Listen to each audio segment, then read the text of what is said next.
네, 출애굽기 20장 7절 말씀입니다. 우리 한 목소리로 봉독합니다. 너는 너의 하나님 여호와의 이름을 망령되이 일컫지 말라. 나 여호와는 나의 이름을 망령되이 일컫는 자를 죄 없다 하지 아니하리라. 네, 오늘 이 말씀을 통해서 복음의 뿌리를 내리자라는 제목으로 함께 은혜를 나누겠습니다. 지금 소요리 문답 53문에서부터 56문까지 10계명의 3계명을 우리가 다시 보고 있는데요. 제 3계명에서 금하는 것은 무엇인가? 하나님이 자신을 나타내는 모든 것에 모독하는 것, 모욕하는 것을 금하신다. 하나님의 이름이 모욕되는 것을 금했다. 이렇게 답을 하고 있고, 또 56문에는 제 3계명이 지키라 한 이유가 무엇인가? 이것은 사람으로부터는 형벌을 피할 수 있으나 하나님으로부터는 형벌을 피할 수 없다. 이렇게 답을 하고 있는데, 여호와의 이름을 모욕하지 마라. 그러면 벌을 받게 될 것이다. 이런 내용이에요. 53문부터 56 소홀히 문답까지 3계명을 말하고 있는데, 여기서 우리는 중요한 하나님이 우리에게 허락하시는 기도 제목을 좀 붙잡을 수 있기를 바랍니다. 조금 서론으로 생각해 볼 것은, 우리에게는 똑같이 주어진 시간이 24시간이죠. 물론 이제 우리가 나누는 시간의 개념이기도 하지만 하루를 24시간이라고 보잖아요. 그래서 우리가 이제는 하나님이 함께 하시는 축복을 누리면서 우리의 삶의 시작이 예수 그리스도를 믿는 믿음과 함께, 주님과 함께 시작하시면 참 좋을 것 같아요. 그리고 오늘도 뭐 여러 가지 일정도 있고 만남도 있고 해야 될 일도 있겠죠. 그래서 우리가 사람들과의 가족끼리라도 만나서 간증하거나 뭘 가르치거나 또는 누군가의 심부름을 하거나 아니면 좀 힘을 줘야 될 사람한테는 좀 격려도 하고 힘도 주고요. 또 어떤 것들을 고쳐주고 치유해줘야 될 사람들에게는 그런 역할을 하면서 하루를 진행하는데 너무 바쁘게 또는 너무 게으르게 하루의 삶이 진행되게 할 필요는 없죠. 우리는 하나님의 나라의 축복, 하나님이 우리에게 임재하실 때 하나님의 모든 배경이 임하는데, 그것에 따라서 믿음의 결과로 하나님이 힘 주시는 것에 따라서 인도받으면 돼요.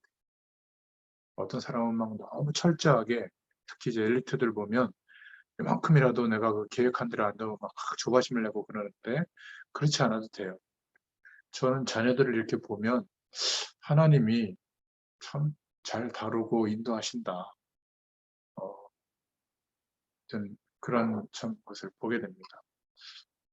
오늘 어딘가 갑자기 선민이가, 둘째가, 아내가 이번 주일날 예배 드리는데 우리는 그냥 똑같은 말씀 또 하신다 이렇게 듣잖아요. 근데 얘는 약간 좀 영적인 부분이 있는지 전문 사역, 전문 교회 할 때 뭔가 자기한테 말씀이 확 왔대요. 그래가지고 반사하기로 했다고. 그래가지고 야, 이거는 쉬운 거 아니다. 그리고 네가 뭐 조금씩 전공하고 있다고 해가지고 그런 거 가지고 가면 깨지는 데가 이 사람 저 사람 소리도 많이 듣고 힘들 수 있다. 자기한테 말씀이 왔대요. 그래서 조금 마음을 담고 일단은 6개월인가 1년 한번 지속해 보기로 이렇게. 그래서 내가 속으로는 야, 네가 갖고 있는 탤런트 가지고 말이야 교회 봉사해야지 이러고 싶잖아요. 근데 꼭 참고 그냥 모른 척했죠. 이 메시지를 우리 집사람이 이거 들을 텐데 비밀을 유지해 주겠지. 아무튼 근데 너무 기쁘더라고요.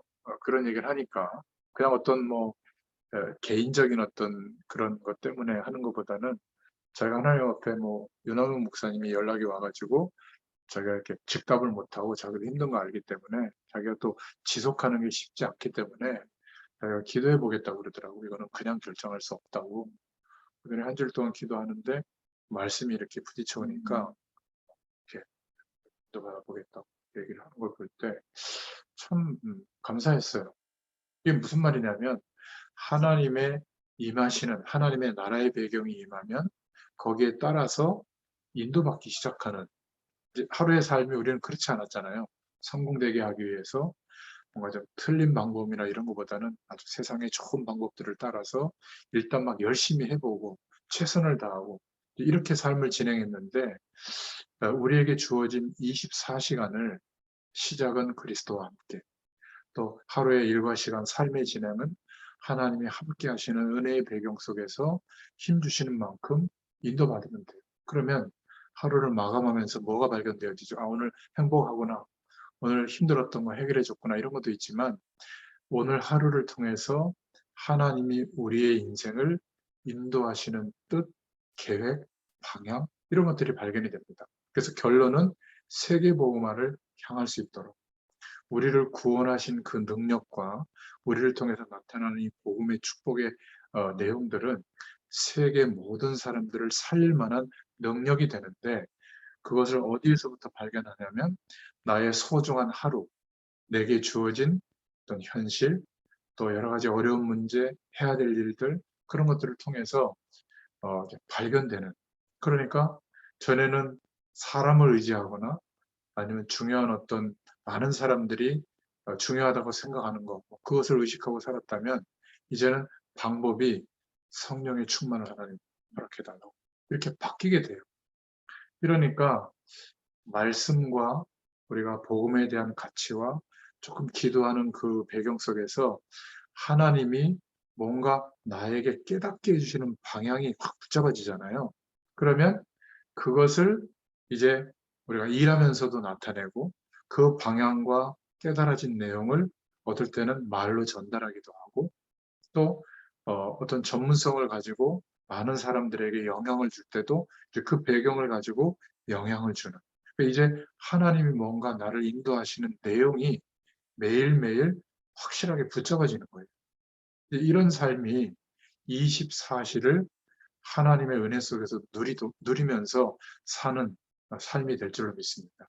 그렇다면 반드시 오늘 하루를 삶을 통해서 이제 하나님의 약속을 붙잡고 체험할 것은 뭐냐면 우리가 너무 뿌리 내려진 사람을 바라보도록 속인 사단의 전략에서 빠져나와야 됩니다. 그러니까 사람하고 친하게 지내지 마라. 그 말이 아니라 우리는 어떤 문제가 생기거나 어려움이 생기거나 어떤 중요한 방향을 두고 가능성을 좀 얻으려고 할 때 주로 사람을 바라보는 경향이 너무 많아요.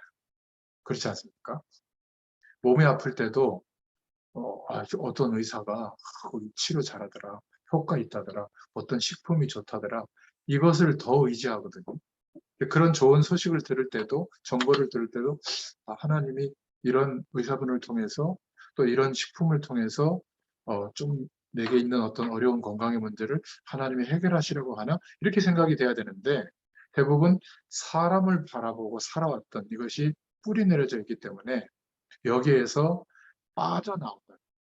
내가 전에는 그랬다면 이제는 그렇게 의지하지 않는 이런 인생이 되도록 하나님께서 체험이 되는 은혜를 허락해 주실 줄로 믿습니다. 그리고 어떤 경우도 창조주 하나님이 성령으로 우리와 함께 하시다는 것이 바라봐지기 때문에 낙심하지 마시기 바랍니다. 낙심할 일이 아니에요. 오히려 하늘 보좌의 축복을 바라보고 기대하고 누릴 수 있는 기회가 온 겁니다. 그래서 사람을 바라보던 사단의 전략에서 빠져나오고 이게 체험돼야 돼요. 그러면 하나님을 바라볼 수 있게 돼요. 그러면 어떻게 되죠? 내가 행복하고 우리 가정이 잘 살고 우리 교회가 복받고 이것을 넘어서서 전 세계를 향한 하나님의 소원과 계획이 우리의 심령에 담기게 되고 우리 후대도 그냥 후대가 아니라 이 세계복음화의 축복을 누릴 즉 복음의 능력을 계속 체험하고 누리면서 이 복음을 강조하는 전도운동을 이어받을 후대라고 보여지는 겁니다. 그죠? 그러면 이 중심을 가지고 하루를 살아가는데 이제 하나님이 주시는 응답들이 모여져서 우리 인생에 예를 들어서 사업을 하는 사람들은 사업의 응답이 오고 전문인들에게는 전문인들의 응답이 와요. 이거는 세상적으로 잘 되는 것과 같이 생각할 수 있지만 하나님이 주시는 응답이 오는 겁니다. 예를 들면 많은 집이 있는데 우리 장지원 집사님 집에 모여서 말씀 운동을 하잖아요. 그죠? 예전에는 보면 우리 클래식 음악분의 전문인들이 이렇게 연결돼 가지고 또 함께 막 모였잖아요. 그렇듯이 우리의 삶에 우리가 하는 일에 하나님의 응답이 오기 시작해. 하나님 문을 열기 시작하거든요. 그것을 많은 사람들에게 영적인 답을 주고 영향을 줄 수 있는 응답으로 합쳐져서 오는 겁니다. 우리의 기능을 통해서도. 그걸 보고 이제 지금 제 산업혁명에 맞게 플랫폼의 응답이 온다. 많은 사람들이 우리가 받은 그 응답의 내용을 가지고 혜택도 받으면서 영적인 축복도 전달할 수 있는 그런 뭔가 사람들이 모여지고 영향을 주고받을 수 있는 플랫폼이 만들어진다. 그때 하나님은 우리의 삶과 인생을 창조의 빛이 비춰지도록 마치 옛날 전쟁할 때 파수를 보는 파수대들이 그 망대 위에서 횃불을 막 밝혀놓고 있잖아요. 빛을 비추듯이. 그래서 적군이 저 경계하는 파수꾼들이 있구나. 그래서 함부로 이렇게 쳐들어오지 못하는. 그렇듯이 우리의 삶과 인생을 통해서 하나님의 창조의 빛이 드러나는. 그러니까 흑암의 문화가 밝힐 수가 없는 거죠. 뭐 사기치려고 하는 그런 모임, 아니면 복음보다 더 특정한 것을 강조하고 막 그게 막 거품 물고 막 하는 이런 사람들이 그렇게 얘기하다가도 별로 재미없으니까 떠나게 되고, 그러니까 복음을 사랑하고 하나님의 영광을 드러내려고 하는 이런 빛이 비춰지는 파수망대의 응답이 오게 될 줄은 믿습니다. 이럴 때 하나님이 우리 자신과 우리의 일과 우리가 섬기는 교회에 하나님이 말씀을 주세요. 메시지를 주세요. 혹은 우리 개인에게도 괜찮아. 하나님 바라보면 돼. 이게 그냥 일상적인 말이 아니라 내 인생을 통해서 하나님께서 함께 하시는 것이 확인된 사람이 선포하는 메시지가 되거든요. 그때 하나님이 능력으로 역사하게 됩니다. 어느 정도로요? 237개의 나라와 5천 미전도 종족, 다민족과 연결되어져서 치유할 수 있는 응답이 오게 돼요. 우리의 삶 속에 그런 응답이 오게 됩니다. 이것을 보게 되고 이것을 눈 뜨면 경험하게 되는 하루를 살게 되니까 굳이 점치겠어요? 점치는 것처럼 막 뭔가 푸닥거리 하듯이 막 특정한 현상에 집중하거나 막 기도 행위에 집중하거나 특정한 어떤 이념으로 포장되어진 막 그런 방향에 막 모든 것을 정상적으로 삶을 사는 것을 내려놓고 막 그쪽에 몰두하는 이런 인생을 살 이유가 없는 거죠. 우리는 하루를 하나님의 은혜 속에서 24시간 살아내고 있는데 이런 응답이 오는 거예요. 하나님이 열어주시는 거예요. 그러려면 오늘 제목처럼 복음의 뿌리가 내려져야 될 줄로 믿습니다. 우리는 다른 것에 뿌리가 내려져 있거든요. 예를 들면 한 40년쯤 전인가요? 저 어린 시절에 보면 표어가 있었어요. 둘만 낳아 잘 기르자. 나중에는 내가 하나만 낳아 잘 기르자. 그것까지 봤거든요. 워낙 인구가 막 폭증하니까. 그런 것들이 배경이 돼서 그때부터 산업화 시대가 되고 핵가족이 형성돼서 그냥 아이 둘 아니면 아이 하나, 세 식구가 오손도손 사는 이런 문화. 이게 뿌리 내려졌다네.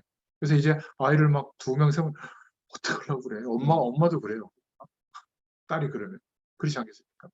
애기 하나 낳으려고 그러면 나중에. 결혼하려고 그러면 뭘 이렇게 일찍 해. 좀 너를 위해서 살아. 그래서 이제는 우리 MZ 세대라고 하는 친구들은 결혼에 대해서 선택도 아니고 아예 자기 인생에 없는 단어예요. 자녀를 낳는다? 왜 내 인생을 아이들과 그 배우자와 가정을 위해서 희생하냐? 나는 오로지 나만을 위해서 아주 소중하게 내 인생을 살겠다. 뭐 나쁜 건 아니에요. 그것도 하나의 인생관이지만. 근데 이런 사상과 방향이 뿌리가 내려져서 어느 날 그렇게 형성이 돼버린 거예요. 여러분 러시아에서 공부해 와서 알겠지만 러시아의 사상은 70년 이상 뿌리 내린 게 뭐죠? 공산, 공동 생산해서 공동 분배하고 같이 잘 사는 나라. 실제는 그렇지 않은데 그게 이제 70년 이상 뿌리 내렸거든요. 그러니까 도둑놈들이 더 많아요. 그 윤준호 목사님 그때 아주 오래전에 그 집에 가서 보면 항상 그 이렇게 운전대를 이렇게 잠궈 놓더라고. 그리고 바퀴도 이렇게 쇠사슬로 잠궈 놓고. 왜냐하면 그냥 주차하고 들어가면 그 다음 들어가면 다 빼갔다 그러더라고. 왜냐하면 뭐 저 사람 거다 이런 개념보다는 눈에 보이면 그냥 갖고 가도 되는 그 뿌리 내린 게 그렇게 무섭거든. 우리 오랫동안 클래식 음악을 막 열심히 막 준비하고 연습하고 이랬던 분들의 특징이 뭐죠? 내 몸이, 내 정서나 내 상태가 거의 예민하게 신경 쓰는 삶을 3, 40년 살다 보면 우상이 돼 있지 않나요? 저같이 살면 다들 막 그렇게 살면 안 돼, 막 이럴 거예요. 근데 그런 것이 나쁘다 좋다를 떠나서 뿌리 내려져 있기 때문에 복음에 물들 시간이 없으면 복음은 이해됐죠. 근데 복음에 뿌리 내려져서 생각되고 판단되고 결정되는 일이 안 되는 거예요. 한마디로 말하면 믿음의 선택이 안 되는 거예요. 불안한 거예요. 뭔가 이렇게 확인되고 예측 가능하고 많은 사람들이 동의하는 그것이 우리에게 쉽지. 그것과 굉장히 반대의 길인 것처럼 보이는 하나님의 어떤 부르심이나 어떤 방향이 우리에게 말씀으로 다가왔을 때 고민을 많이 하고 계산을 많이 할 때가 많거든요. 이런 삶이 복음의 뿌리가 내려지면 쉽게 바뀌어요. 그리고 하나님을 바라본다는 것은 하나님의 능력이 우리의 삶에 계속 나타나는 삶으로 바뀌거든요. 그러니까 점점점 고민할 이유가 없어지고 하나님께서 그렇게 딱 은혜를 주시면 그렇게 인도받게 되죠. 제가 이렇게 설명을 우리 집에다가 못해요. 제가 어떤 것들을 결정할 때는 하나님의 은혜가 딱 확정이 되기 전까지는 결정을 안 하고 미루다가 결정이 되면 저는 그대로 시행하거든요. 자녀의 일이든 뭐 건강의 일이든 우리 집의 어떤 중요한 결정이든 그렇게 결정을 해요. 근데 아이들이 이제 자기의 자의식이 자라서 이제 성년이 되고 나니까 아이 두 명은 내가 그렇게 결정하는 거에 대해서 굉장히 존중해주고 존경하는 것까지는 모르겠는데 괜찮다라고 이렇게 생각하는 것 같아요. 우리 집사람도 그렇고. 이거는 참 감사한 일이죠. 다른 거는 너무나 부족해요, 아직도. 근데 가능하면 그것이 훼손되지 않도록 저희 집사람도 제가 약간 욕심적으로 가려고 할 때 아주 정확하게 얘기해 줍니다. 이게 너무 고맙더라고요. 그때 당시는 굉장히 기분이 안 좋아요. 근데 그런 어떤 배우자가 있고 자녀들도 가끔 그런 때가 있거든요. 아빠, 타협하지 마. 뭐 이런 얘기를 막 가끔 하거든요. 맞구나.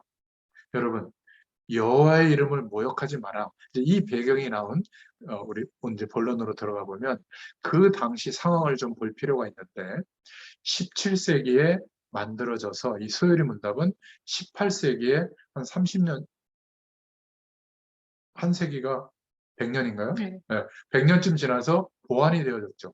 장 앨리스라는 유명한 신학자가 17세기에 이렇게 교회를 통해 가지고 이렇게 제정하는 데 역할을 했고 또 18세기쯤에는 팔머라는 그런 신학자가 18세기쯤에 보완을 했어요. 그리고 이거를 한두 사람이 한 게 아니라 영국 교회, 신학자들 또 종교회의를 거쳐서 확정을 했고 이런 거는 장점이죠. 그러니까 개인의 어떤 특정한 사상이나 이런 것들은 빼고 모두가 동의할 만한 복음적인 내용으로 정돈됐다는 것은 장점이죠. 그리고 이거를 국회에서 통과시킵니다. 모든 국민이 당연히 신앙교육을 받을 규범서로 통과시킨 겁니다. 그때 상황이 얼마나 중요하게 생각했는지 이게 종교개혁 이후에 한 100년쯤 지나서 막 타락이 극심했을 때 뭔가 이렇게 중요한 의미를 회복하고자 이런 일이 있었다는 거예요. 그런데 두 번째로 여기서 이제 부족한 점도 있었던 거예요. 이해돼야 되겠죠. 왜냐하면 이 소요리 문답이 제정되어지고 각 이제 유럽의 국가들에서도 이 소요리 문답의 내용을 가지고 신앙교육을 열심히 했는데 신기한 것은 그때 이후에 유럽계는 완전히 무너지게 된 거예요. 왜 그랬을까? 우리가 이 십계명을 이렇게 문답을 이렇게 찾으면서 그 이유들을 우리가 지금 말씀을 나누고 있잖아요. 그러니까 이 종교 개혁의 일환으로 이 소요리 문답이 제정이 된 것인데 16세기에 일어난 종교개혁은 그 당시에 무엇을 개혁했냐면 신학에 대한 개혁이었어요. 행위, 율법, 최선을 다하는 신앙생활 이런 것으로 하나님의 복을 받는다고 생각했는데 복음으로 구원받는다. 믿음으로 구원받는다. 예수님이 하신 그 그리스도의 일을 믿음으로 구원받는 것이지 우리의 행위와 율법으로는 이렇게 하는 것도 있지만 하나님의 구원이 임하는 조건은 아니다. 신학개혁이었거든요. 근데 여기에 대한 약점이 뭐냐면 중세교회의 가장 팽배했던 사상이 공로사상이에요. 그러니까 헌신하고 하나님의 뜻대로 살고 성실하게 최선을 다해서 도덕적으로 살고 이런 것들도 좋은 의미가 있는데 무조건 반대한 거예요. 그러니까 그거는 막 극단적으로 아니다. 오직 믿음이다. 오직 막 복음이다. 우리도 막 그랬던 적이 있었잖아요. 그러니까 뭐 틀린 얘기는 아닌데 오히려 삶이 더 무너질 수 있는 그런 약점도 있었던 거죠. 그래서 한 2달 전에 말씀을 나눴던 도덕법을 강조하는 그런 문답을 사이에 끼워 넣기도 하고 그랬죠. 이 종교개혁은 또 어떤 것의 개혁이냐면 사상에 대한 개혁이 포함되어 있는 겁니다. 왕을 중심으로 한 봉건주의 사상으로 형성되어 있던 사상에서 빠져나오는 개혁이 이 속에 포함되어 있었죠. 그래서 왕과 황제들이 지지했던 캐톨릭의 배경을 이제 특히 이제 독일 같은데 성의 성주들이 루터를 도와서 종교개혁을 완성할 수 있도록 힘을 보탰죠. 그렇지 않았더라면 아마 종교개혁까지는 가지 못했을 거예요. 그래서 종교개혁은 사상에 대한 개혁이었다. 시민사회가 이때부터 발전하게 됐죠. 그리고 또 한 가지 개혁이었는데 제도에 대한 개혁이었어요. 중세교회, 즉 천주교회가 완전히 사제 중심으로 되어 있는데 여기에 대한 도전이었죠. 그래서 새롭게 시작되는 교회는 그런 교회법, 제도, 룰을 평신도들이 참여하고 성경도 평신도들이 볼 수 있는 그 나라 언어로 번역하고 또 중세 시대는 거의 단선율의 음악만 있었지만 이제는 여러 가지 이렇게 화성악도 시작이 되고 그리고 악기도 막 사용을 하고 민간에 널리 퍼져 있었던 일반 그냥 대중적인 음악 그게 우리 지금 찬송가 음악이거든요. 지금은 굉장히 고전적인 음악으로 애들은 별로 좋아하지 않는 장르지만 찬송가에 들어와 있던 곡들이 뭐 군가도 있고 국가도 있고 여러 가지 그냥 대중에게 불렸던 곡들이에요. 그것을 그래도 이렇게 좀 화성학적으로 맞게 딱 이렇게 정리한 곡인데 지금은 이것까지도 개혁이 돼서 교회 음악은 아이들한테 이게 안 맞죠. 그래서 그냥 CCM, 컨템퍼러리 음악으로 그냥 이렇게 일반 대중음악 장르를 넘나드는 그 음악이 그냥 보편적으로 수용되는 그런 체제로 이제 많이 바뀌었는데 아직도 본 대회에서는 그런 음악들을 많이 사용하지는 않죠. 찬양 예배나 오후 예배나 이런 데 많이 사용하는데 아무튼 문제가 뭐냐면 복음이 뿌리 내려지는 이 흐름이 정착되지 못하다 보니까 어떤 제도를 개혁하려고 했지만 교권은 그대로 전달된 거예요. 우리 목회자들에게 하나님이 특별한 권세를 주었다. 그리고 교회에 부여된 특별한 권위가 있다.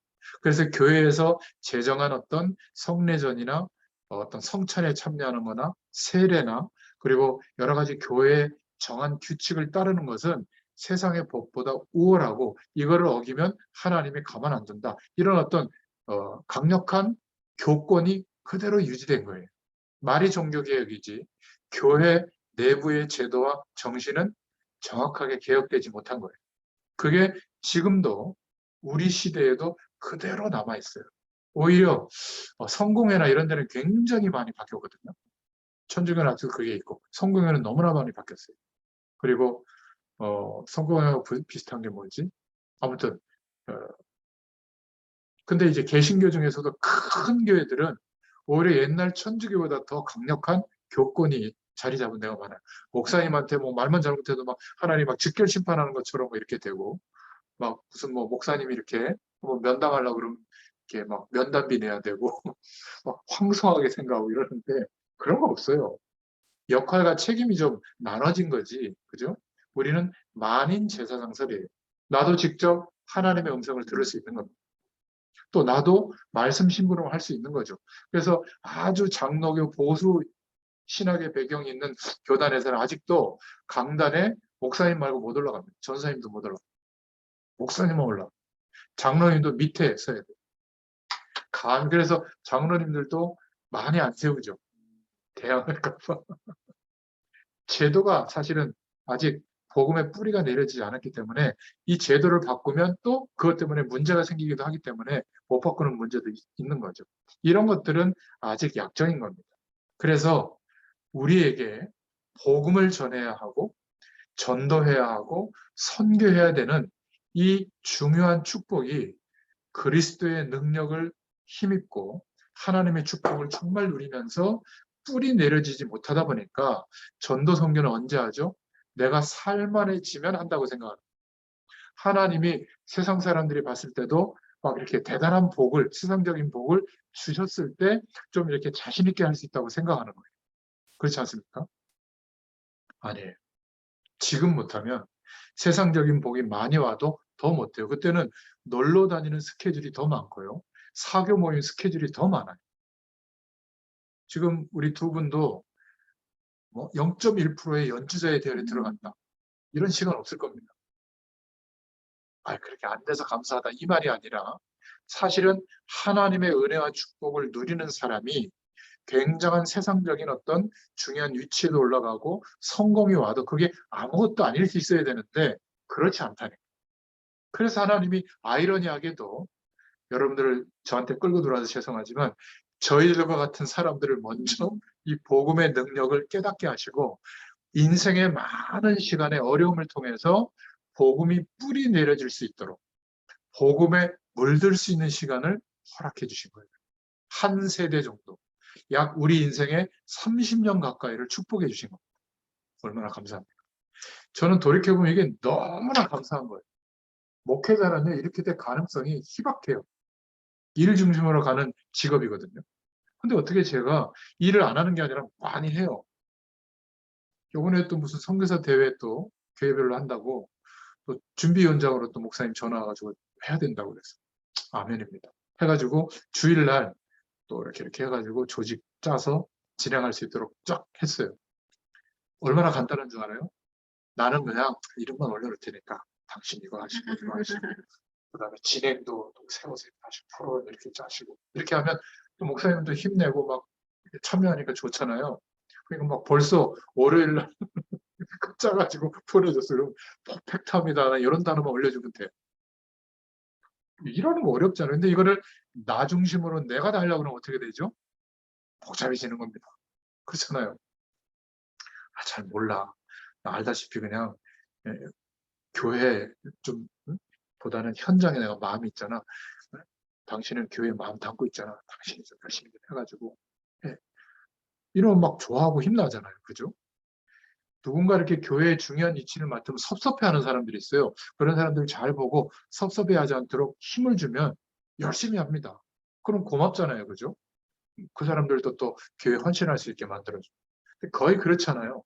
내가 하고 내 이름이 드러나고 사람들이 볼 때 저분 대단하고 그게 뭐가 그렇게 중요합니까? 음악 현장도 그렇지 않습니까? 거의. 그래서 이 교권이라고 하는 거, 이 배경이 바뀌어지지 않았기 때문에 사실은 복음의 순수성, 전도와 선교, 하나님이 하시는 전도, 하나님이 하신 선교가 무엇인가에 대해서 뿌리 내려지는 데는 실패한 거예요. 물량적으로 부흥이 일어났다고 생각하지만 그 부흥이 일어난 배경에 그 나라와 그 시대와 그리고 그 사람들의 문화는 삶의 인생과는 더 세속화되어 있다는 거예요. 교회마저도 세상의 이론이 들어와서 어떤 복음의 기준은 모두에게 필요한 답인데 어떤 교회의 룰과 법이 위에 올라와서 그것을 가지고 좋다 나쁘다로 판단하는 기준으로 딱 자리 잡아버리니까 열심 최선을 다하면 인정받고 그렇지 않으면 낙오되는 세상과 다를 게 하나도 없는 거지. 그래서 큰 교회일수록 큰 교회로 부흥되는 교회로 가는 방향이 앞에 올라올 수밖에 없어요. 또 모든 성도들과 교육자들이 그쪽으로 노력해야 돼요. 그러니까 그게 유지가 되고 더 성장하지 않겠습니까? 항상 마음속에 생각해야 돼요. 나는 과연 복음 때문에 전도를 생각하고 있는가? 하나님의 영광 때문에 선교를 생각하고 있는가? 생각해 봐요. 결국 이렇게 중요한 신앙 고백서를 만들어내고 교회들마다 교육했는데 왜 유럽 교회가 붕괴되기 시작했을까? 그 대단한 성전들을 세우고 어마어마한 교회 배경을 시대마다 형성했는데 왜 이렇게 시간이 지날수록 점점점 세속화되어졌을까? 왜 이제는 뭐 복음이 삶의 문화로 들어갔다라고 좋은 말로도 하지만 복음이 사라진 거거든요. 교회마다. 그러니까 형식과 제도와 분위기만 남아있지 없어요. 이 강력한 복음의 메시지가 선포됐던 것인데 사라진 겁니다. 우리 한국의 교회는 어떻습니까? 이제는 이런 것들을 정말 볼 수 있는 그런 눈이 열려지게 될 줄로 믿습니다. 그러니까 소요리 문답의 배경이 이런 개혁을 이루기 위해서 했는데 너무 안타까운 것은 순수하고 완전하고 풍성한 복음이 회복되고 뿌리 내려지지 못한 거예요. 너무 다른 것들을 많이 중요한 것들을 강조하다 보니까. 그래서 우리를 복음 속에 부르시고 계속 복음을 강조하는 말씀 운동 속에 세워주신 이유입니다. 그래서 우리의 사명은 첫 번째로 가장 기본적인 것을 빨리 회복해야 된다. 복음을 회복해야 될 줄로 믿습니다. 그리고 하나님의 말씀의 핵심 부분을 빨리 회복해야 될 줄로 믿습니다. 하나님의 말씀은 세상적인 복이 아니에요. 필요하면 우리는 노력해서 얻어도 되고 하나님이 능력이 안 되면 우리에게 그 복을 주십니다. 처음부터 끝까지 하나님이 말씀하시는 축복은 구원에 관한 말씀, 영원한 하나님과 함께하는 은혜, 하늘 배경으로 사는 하나님의 생명력으로 살아가는 인생이 되도록 말씀하고 계시는 거죠. 그리고 성경은 하나님 없이 살만한 가능성에 집중해서 살면 반드시 영적인 어려움이 오거든요. 시달리게 되어 있어요. 그것 때문에 성공돼도 그렇지 못해도. 그래서 성경 말씀은 항상 영적인 문제를 굉장히 깊이 다루고 있고 회복하기를 원하시는 겁니다. 그러니까 알아들을 수 없었죠. 예수님의 비유를. 천국은 이와 같다 하시면서 하는 비유들은 전부 영원한 하나님의 축복을 말씀하고 있는데 세상에 노력하면 최선을 다하면 성실하게 살면 오는 복을 가지고 예수님의 말씀을 들으니까 이해가 안 됐던 거죠. 그렇지 않습니까? 아니 그래도 끝까지 살아남아서 장수했던 가인이 더 낫지 않아요? 예배 한번 잘 드리고 형한테 맞아주고 뭐보다. 그런데 성경이 말하고 있는 내용은 다른 거예요. 아침부터 열심히 일한 일꾼이 우리는 더 괜찮은 일꾼 아니에요? 저녁에 어슬렁어슬렁 나와서 일꾼에 왜 똑같이 품삯을 줍니까? 근데 성경은 성실하냐 아냐나 이런 거를 얘기하는 게 아니라 하나님 나라의 배경은 그리스도로 말미암아 이루어진 사실을 믿을 때 그 믿는 사람이 오늘 믿었다면 잘 믿지도 않고 신앙행위에 몰두하고 있는 유대인들보다 훨씬 더 하나님의 축복을 누릴 수 있다. 그러나 열심히 신앙생활하면서 믿음을 회복했다면 그 사람도 누리는데 질량이 똑같아요. 하나님의 축복을 누리는 축복의 내용이. 우리는 더 많다라고 자꾸 착각하잖아요. 아니. 그래서 항상 누군가에게 복음을 심부름하고 양육하고 도울 때 내가 저 사람보다 영적으로 우월하다. 이거는 시작이 틀린 겁니다. 그럼 내가 설득해야죠. 그런데 이 사람에게 혹시 내게 깨닫게 하시고 체험시켜 주신 이 영원한 하나님의 축복을 그리스도를 믿는 믿음을 하나님이 회복시킬 시점이 되면 이 사람은 나보다 더 이 하나님의 축복을 누릴 수 있는 사람일 것이다 라고 그 가능성을 믿고 우리가 도와줘야 지치지 않아요. 그 사람의 반응에 따라서 흔들리지 않게 됩니다. 그러니까 우리를 부르신 이유는 초대교회를 두 번째로 빨리 회복하라는 겁니다. 초대교회가 회복했던 게 뭐죠? 복음운동이죠.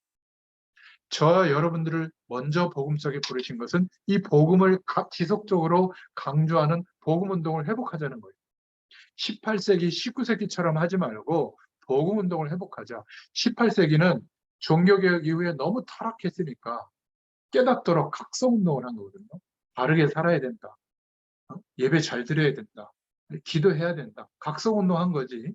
복음을 강조하면서 복음의 가치와 그 기준이 전부라고 여기에 뿌리 내려지는 복음운동을 하지 못한 거예요. 그러니까 그 각성운동이 일어났을 때는 시대가 약간 괜찮아진 것 같지만 금방 타락이 더 심해지는 거예요.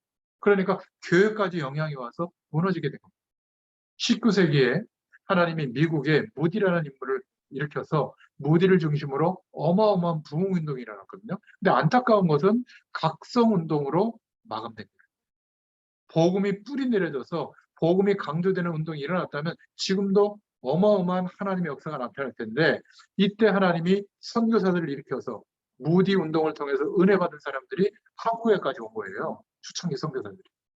20대 선교사들이 와서 거의 다 순교했죠. 죽었습니다. 홍토병으로 죽고. 자녀들도 그렇고. 근데 안타까운 것은 지금 미국을 보면 복음이 계속 강조되어지는 전도운동이 지속되지 못하다 보니까 미국은 대통령 취임식 할 때도 성경에 손을 얹고 취임식하는 그런 나라인데, 공립학교, 국가에서 운영하는 공립학교에서 성경 공부 시간을 없애버린 거예요. 케네디 때. 케네디가 암살당한 것과도 연관이 있지 않나 싶은데요. 하나님이 손보신 게 아닌가. 왜냐하면 아예 국가를 세울 때도 하나님의 영광을 바라보면서 교회부터 세우고 학교부터 세우고 집부터 세우고 이렇게 했던 인생관으로 세워진 국가인데, 이제 하나님이 축복해서 세계를 지배할 만큼 살만한 나라가 되니까 바뀐 거예요. 왜 그랬을까? 결국 복음을 강조하는 말씀운동, 전도운동이 지속되지 못하다 보니까 깨닫게 하는 각성운동으로 끝난 거예요. 한국교회는 어떻습니까? 초창기 부흥운동은 어마어마했어요. 소수의 기독교인들이 국가의 문제를 해결하고 국민들의 마음을 끌고 갈 정도로 하나님이 역사해 주셨거든요. 정말 생명 걸었다니까요. 근데 안타깝게도 신비주의로 변절됩니다. 그리고 조금 의식 있던 사람들은 신념운동, 사상운동으로 변질되어졌죠. 뭔가 이렇게 개인의 어떤 불합리한 인생의 모습을 정의롭게 바꿔서 모두 혜택이 돌아가도록 하는 이쪽으로 치우쳤고, 또 하나는 너무 영적인 현상을 체험하는 쪽으로 하다 보니까 복음에 물들 시간이 없이 거기에 뿌리 내린 겁니다. 그랬더니 하나님이 이렇게 축복하더라. 그리고 세속주의가 물들어서 대형화되어지는 것이 하나님의 축복이라고 자꾸 생각한 거예요. 그래서 하나님이 부족하지만 전도자들을 일으키신 겁니다. 그리고 부족한 결과가 아직도 있지만 이들을 통하여 계속 복음이 강조되도록 복음 운동을 하게 하신 거예요. 우리 인생이 여기에 부름받은 겁니다. 그래서 복음 운동을 하라.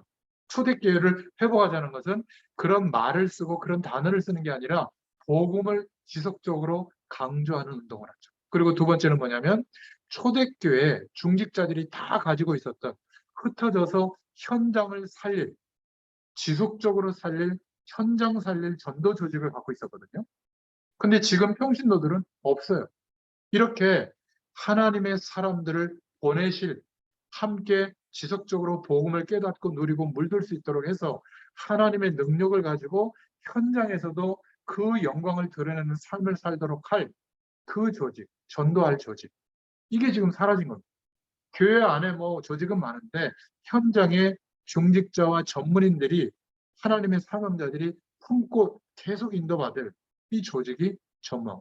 쉽게 말하자면 하나님이 하실 전도를 누릴 구별된 시간, 지속할 구별된 장소, 구별된 사람들이 내 인생에 없는 거예요. 그러니까 너무나 많은 경제활동하고 사람도 만나고 또 많은 장소에도 가는데 하나님의 역사가 집중돼 지속할 현장이 없는 겁니다. 이것을 회복하자. 우리에게 주신 사명이에요. 그리고 하나님이 하시는 선교 조직을 회복하자. 예를 들면 우리가 조금 못 사는 나라에 돈을 보내가지고 그들을 돕는 게 선교가 아니라는 거죠. 아예 그 나라의 시대 문화와 흐름을 바꿀 수 있도록. 그러려면 당연히 이 영적으로 답을 가진 선교사, 답을 가진 평신도 선교사들이 들어가야 되고, 또 거기에서 지속적으로 그 나라 전체를 바꿀 만한 산업인들이 자기의 삶을 응답받아서 적어도 선교비를 넘어서서 그 나라 전체에 영향을 줄 만한 공적인 재단을 만들어서 지속적인 선교가 가능하도록 이런 움직임들이 있어야 되거든요. 로마서 16장의 인물들처럼 하나님이 지속적으로 쓰실 선교 조직이 회복돼야 되는 겁니다. 그러니까 그런 사람으로 우리를 복음 속에 불렀다고 믿어지면 어떻게 되겠어요? 꿈꾸기 시작하는 겁니다. 작은 달란트든 큰 달란트든 관계없이 하나님이 예수님께서 비유로 설명했잖아요. 1만 달란트 빚진 자. 그런데 탕감해졌죠. 왜냐하면 1만 달란트가 뭐냐면 그 예루살렘 뭐 이 전체의 경제력의 1년 경제력보다 큰 돈이에요. 그거 어떻게 갚아요? 그래, 탕감해진 겁니다.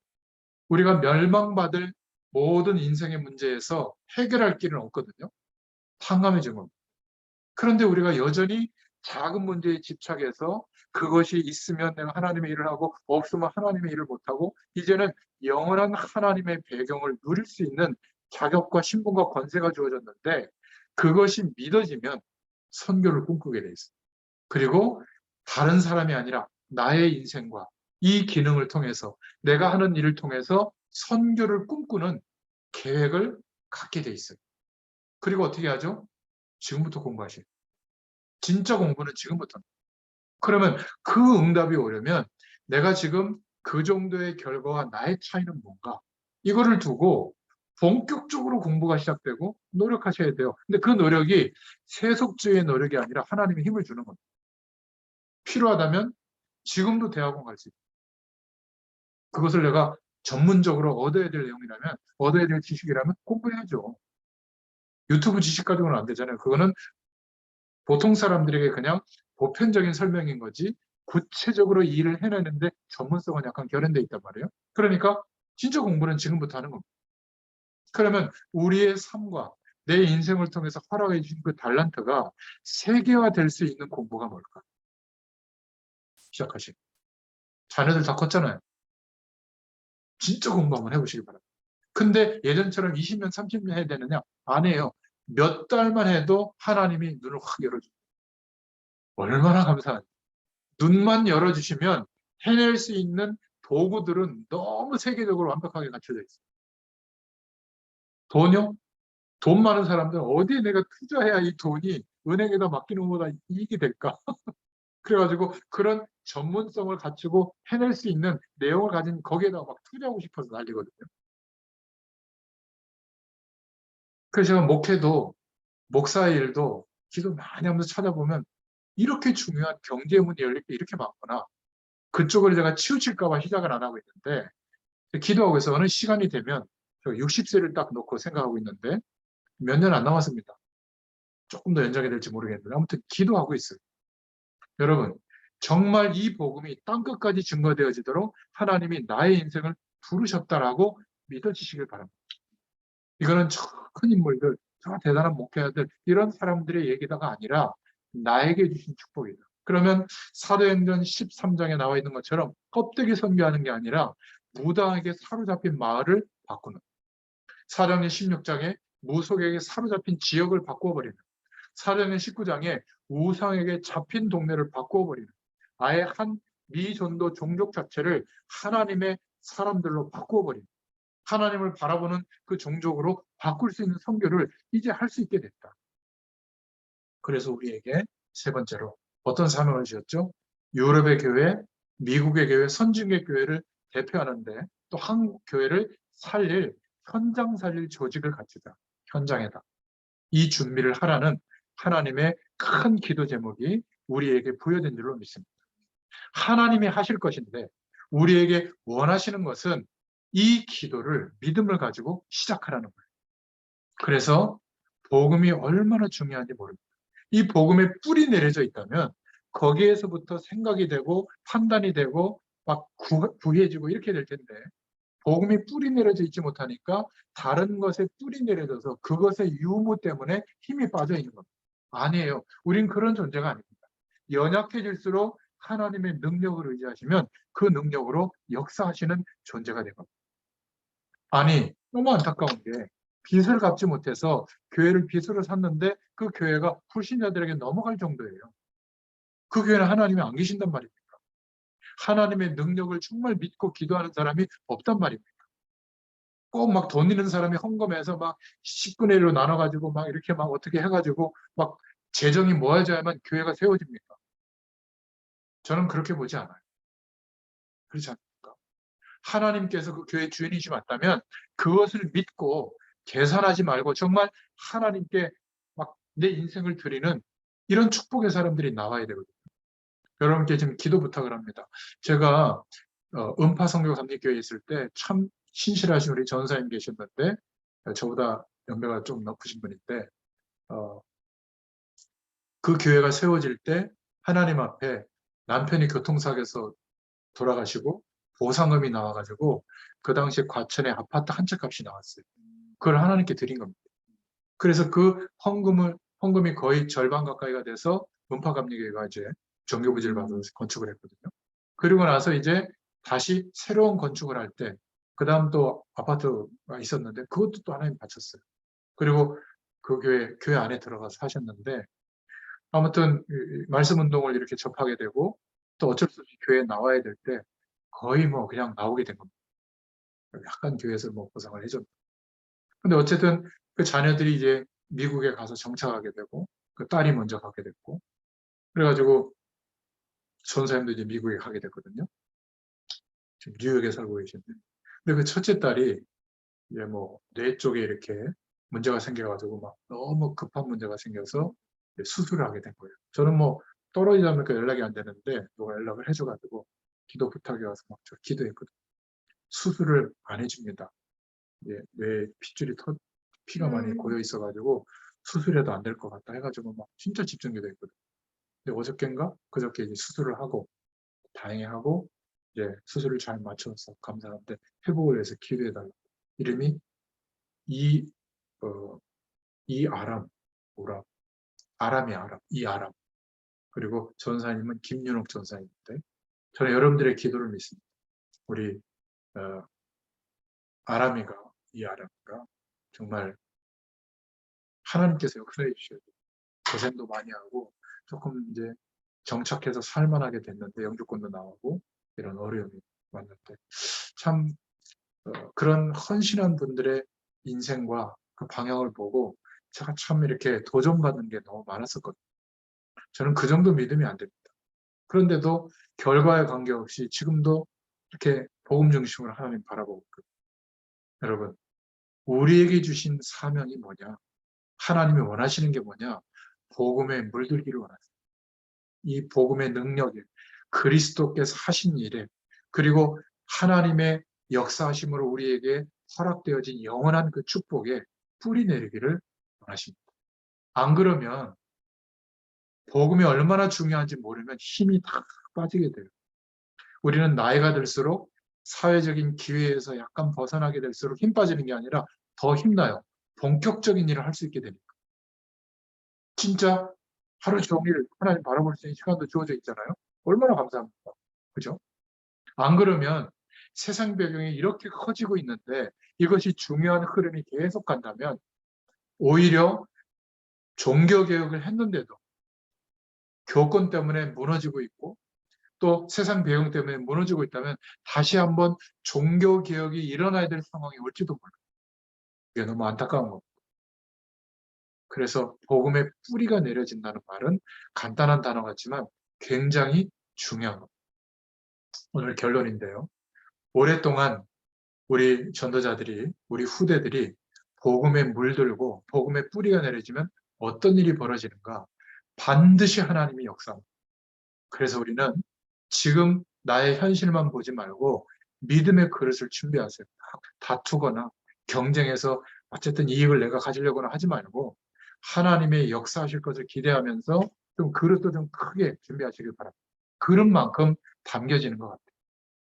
종교개혁 이전의 상태가 돼서 종교개혁을 해야 될 상황이 오지 않도록 우리는 부족해도 복음을 강조한다. 우리는 부족해도 복음의 능력을 의지한다. 우리는 이 사명을 두고 인도받기를 원합니다. 그리고 두 번 다시 이런 문답서를 특별히 제정할 필요가 없을 정도로 우리가 복음의 뿌리가 내려지도록 기도할 수 있기를 축원드립니다. 오늘 본론의 말씀처럼 빨리 기본을 회복하는 사명, 그리고 초대교회를 회복하는 사명, 모든 많은 교회들이 무너져가고 있으니까 이들을 살릴, 현장 살릴 조직, 현장 살릴 방법을 기도 중에 찾고 응답받죠. 이 복음의 뿌리가 내리면서 그것을 실제로 준비하실 수 있기를 축원드립니다. 이게 우리가 계속 모임을 하는 이유예요. 초대교회가 무식해 보여도 그렇지 않습니다. 고린도전서 1장 18절에 고백한 대로 멸망하는 자들에게는 그리스도의 도와 십자가의 도와 전도가 미련하게 보여도 구원을 얻을 우리에게는 하나님의 능력이 된다. 16세기에 종교개혁이 일어났지만 17세기에 혼란이 오니까 소요리 문답이 나오고 12가지 신조들도 만들어졌지만 그래도 혼란이 계속 오니까 18세기에 또 보완했거든요. 그래도 안 되니까 웨슬리, 사무엘 밀즈, 무디, 윌리엄 부스 이런 종교개혁을 일으키는 이런 사람들이 계속 일어났는데 그래도 지속이 안 되니까 결국 하나님께서 시대마다 복음을 회복시키는데도 불구하고 각성운동 정도 그냥 어떤 세상에 부응하는 정도로 멈추게 돼서 이제 우리에게 사명을 주신 거예요. 우리는 한 가지만 깨달으면 됩니다. 우리의 싸움은 한 가지 싸움이다. 사단은 다른 어떤 것도 두려워하지 않습니다. 그런데 복음의 뿌리를 내리는 사람, 다른 것에 그렇게 영향받지 않을 영적 상태가 된 사람 두려워합니다. 이 사람이 시작하는 성경적 전도를 두려워합니다. 우리는 이런 역사적 과제 속에 부르심을 입었어요. 아멘이죠. 이랬더니 어떤 분은 어이 부담돼요. 역사적 과제 속에 맞아요. 이런 교회사와 시대를 바라보면 역사적인 숙제를 하나님이 우리에게 허락하실 만한 신분으로 불러주신 줄로 믿습니다. 다시 한번 여러분들이 기도하고 있는 전문 분야, 직장 현장, 가정 현장, 가문 현장, 한 주일 동안에 내 삶 속에 부딪혀 들어온 한 30여 명 대략의 사람들을 품고 기도해 보세요. 저는 책임이 없어요. 설명했기 때문에. 핏값을 찾는다고 했잖아요. 그거는 경고의 말씀이 아니라 책임이 우리에게 있다. 품고 기도해라. 꼭 약속을 붙잡고 기도할 수 있기를 축원드립니다. 그런데 유명한 신학자가 이 신앙 고백서를 만들었는데도 형벌 정도, 모욕 정도 이런 단어를 쓴 거예요. 하나님의 역사를 잘 모르니까 이런 단어밖에 쓰지 못한 겁니다. 그러니까 복음의 뿌리 내려지면 하늘과 땅이 진동하는 하나님의 역사가 일어나게 될 줄로 믿습니다. 이게 금방 표시가 안 나기 때문에 그렇게 중요하게 여겨지지 않는 거예요. 제가 한 30여 년도 지났잖아요. 이제 확실하게 얘기할 수 있어요. 목회자든 중직자든 우리 랩너트들이든 복음을 향하는 것, 예수 그리스도를 향하는 중심으로 하루를 살아내는 게 전부예요. 문제, 사건, 어려움도 그렇게 큰 게 아니더라고요. 지나가 보니까. 이제는 저도 그렇지만 우리 가족도 그렇고 제가 만나서 말씀 심부름하는 사람들도 그렇고 이런 메시지를 마음에 담을 정도로 하나님이 뿌리 내려지게 해주셨어요. 저는 그래서 기대가 됩니다. 여러분들도 여러분 자신 거울을 보시면서 기대된다. 이현주 권사 기대된다. 장재현 집사 기대된다. 스스로 생각하셔야 되지. 아이고 주름이 이게 뭐야. 점이 뭐야. 살 쪘네 안 쪘네. 그런 거 너무 신경 쓰지 마세요. 괜찮아요. 이제쯤 포기할 때 되지 않았어요? 눈 감을 때까지 계속 되시나? 그게 뿌리 내려진 거예요. 세상들이.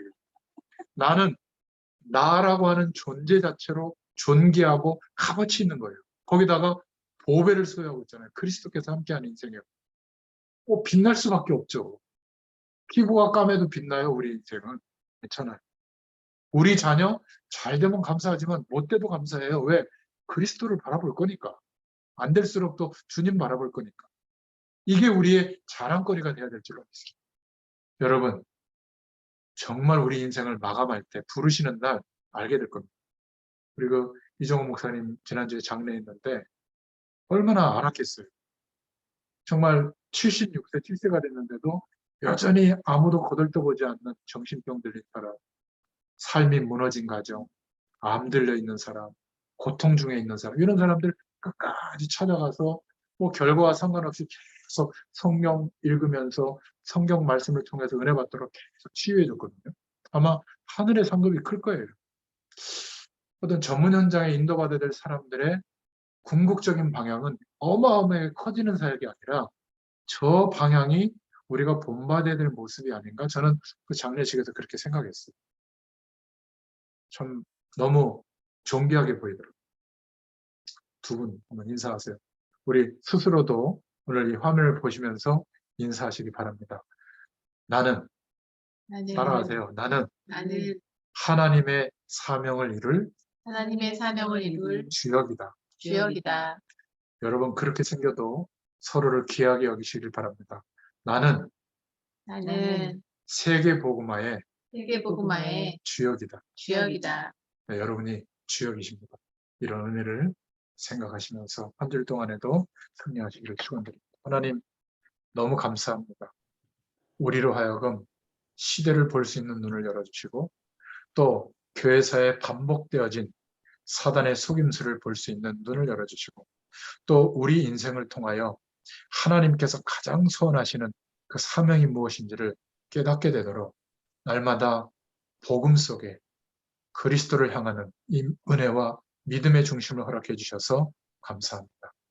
우리의 남겨진 생애가 하나님이 원하시는 그 방향에 맞춰지게 하시고 그 방향 속에서 오늘이 가장 복된 인생이 되도록 역사하여 주시기를 소원합니다. 예수님의 이름으로 감사하며 기도드렸습니다. 아멘. 아멘. 감사합니다. 감사합니다.